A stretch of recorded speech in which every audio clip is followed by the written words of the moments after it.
Hello, everybody. My name is Esha Verma, and I'm a final year BDS student. The title of my presentation is Development and Validation of STRAWS Scale, which is Stress Assessment with Saliva among Mental Health Professionals. Now, what if I told you I never get stressed? You would think I was lying, right?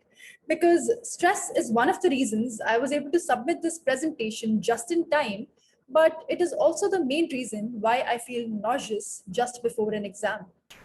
I mean, if somebody told me lavender reduces stress, this would be me every morning of writing an exam instead of actually revising my subject. Well, the bad news is that I'm not alone. According to the American Psychology Association, about 33% of people report feeling extreme stress in their day to day lives. They literally might be in a burning house of fire and still deny the fact that something is wrong until it consequently affects their physical health and shows up in terms of symptoms like insomnia, stomach upset, chest pain, and whatnot. 77% of people who actually experience stress admit that it affects their physical health. So, how do we know that the stress we're taking is abnormal?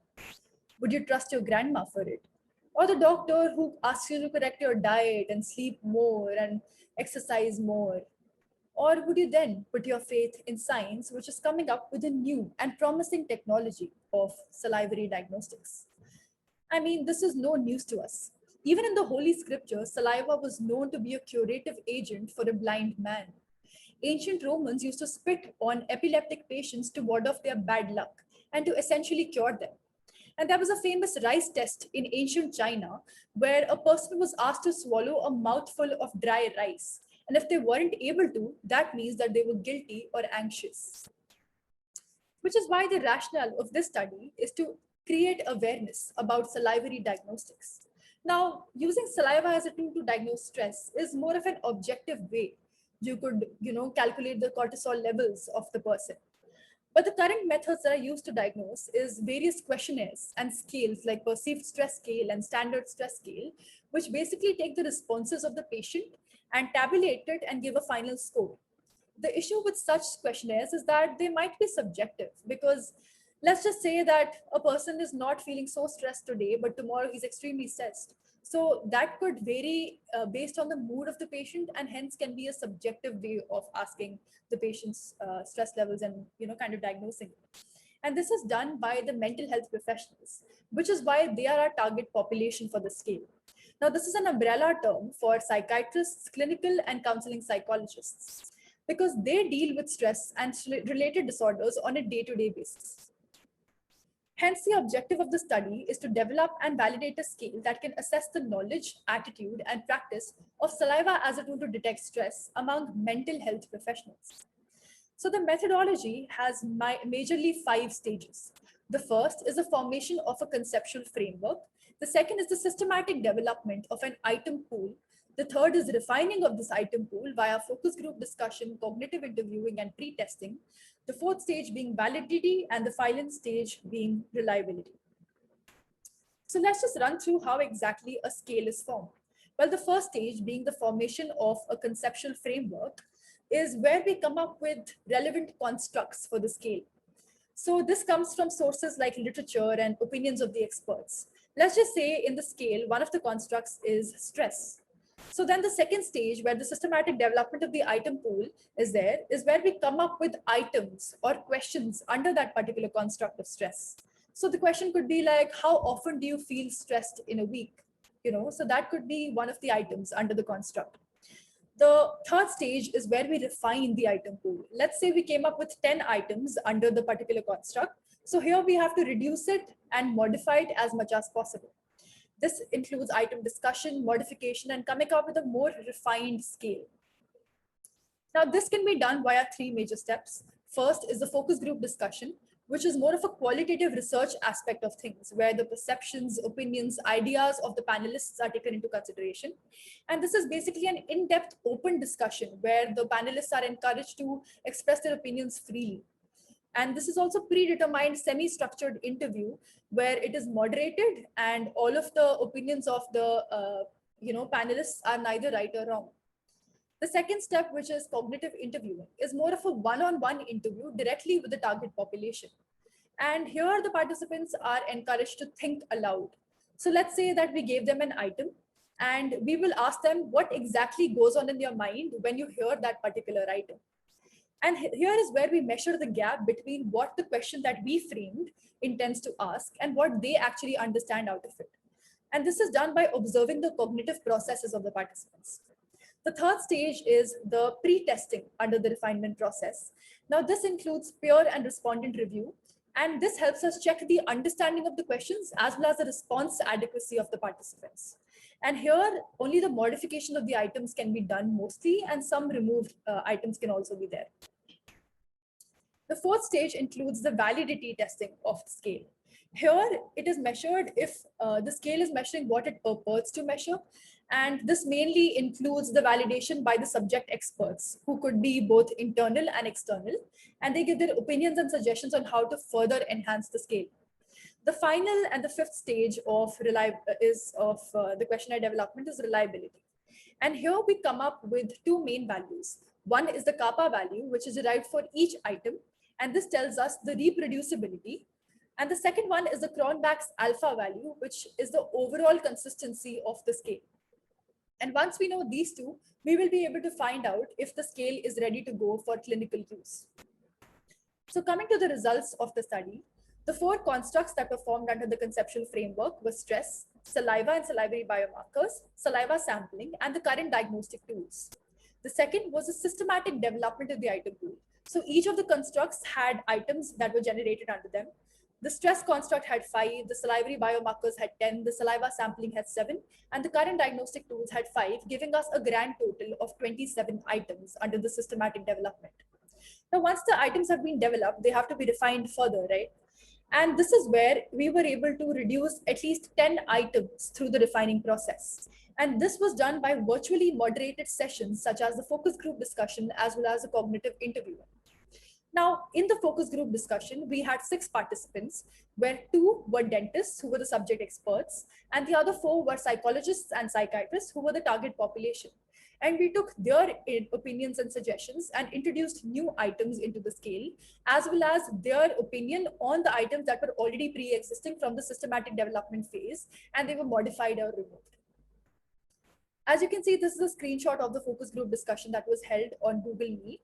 And you can see all of the participants giving their opinions on the particular item that is displayed on their screens. The second step of refining process is the cognitive interviewing. And this process had 6 participants in them, all of which were from the target population.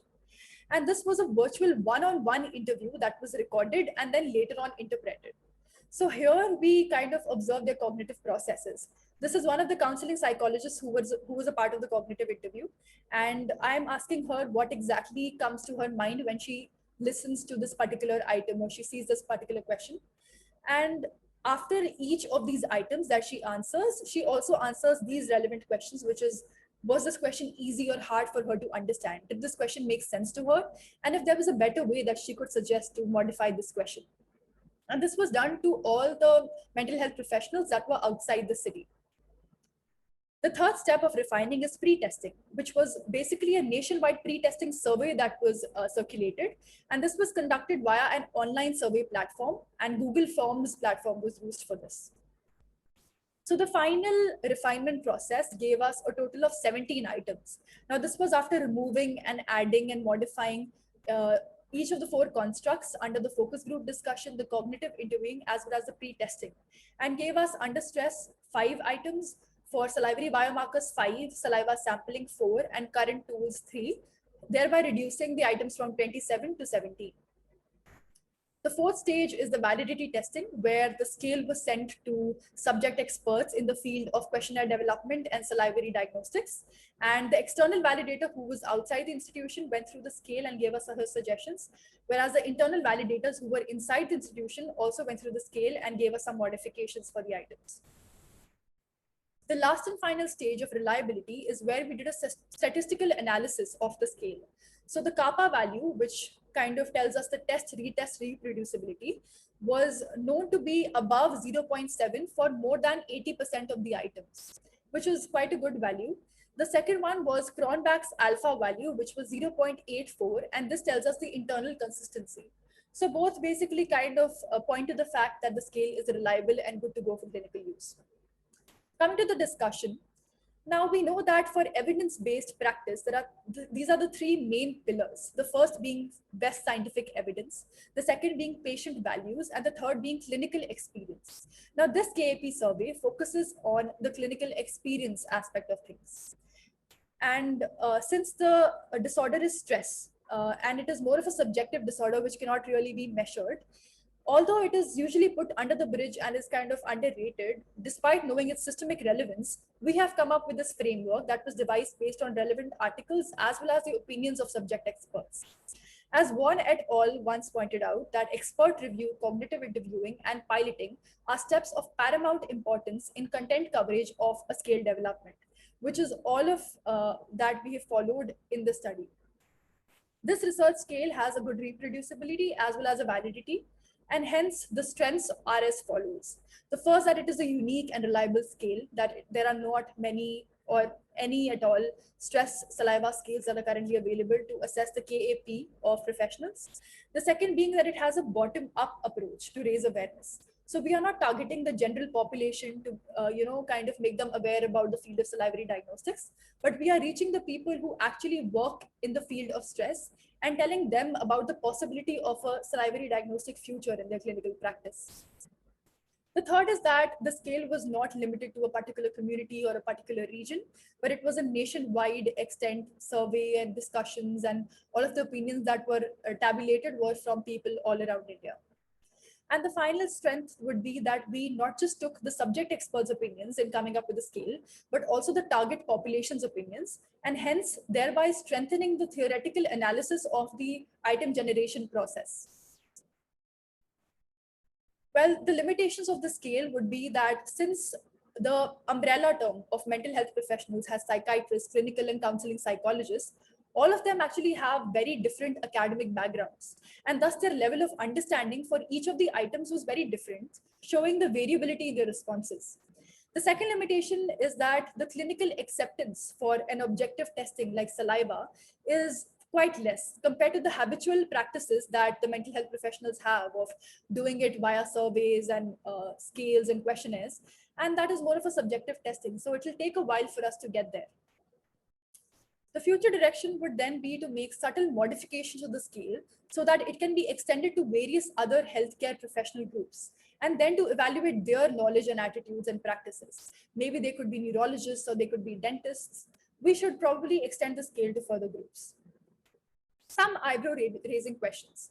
Well, who needs to know about salivary diagnostics? Is it the researcher who is, kind of publishing these papers? Is it students like us who read these articles and then present, in conferences? Or does it have to be the people who diagnose the diseases that saliva is known to diagnose well? In this case, the mental health professionals. The second question is, are we utilizing saliva to its fullest capacity? Are we just spitting it away, or are we really delving deep into its diagnostic and curative properties? And the third question is, how do we further propagate it? Well, I think the answer to that is to conduct more epidemiological studies and to conduct it on more different varied types of populations. To summarize, I would like to say that this study had two main phases. One being the item generation phase, where we had a conceptual framework of 4 constructs and items were developed under each construct, giving us a total of 27 items in the first phase. Moving on to the second phase of refinement pool, where the focus group discussion increased the number of items to 30 after the opinions of the subject experts as well as the target populations. The cognitive interviewing, the virtual one-on-one interviews reduced the items to 24. The pre-testing online survey reduced the items to 17. The validity mainly included modifying of the items instead of actually reducing it. And the reliability stage basically talked about the kappa and the alpha values, which were already discussed. So to conclude, I would like to say that the STRAWS scale is a valid and reliable tool to assess the knowledge, attitude, and practices of saliva as a tool to detect stress levels among the mental health professionals. These are my references. Thank you so much for your patient listening and for this incredible opportunity. My only take-home message for you would be to please chill. Thank you.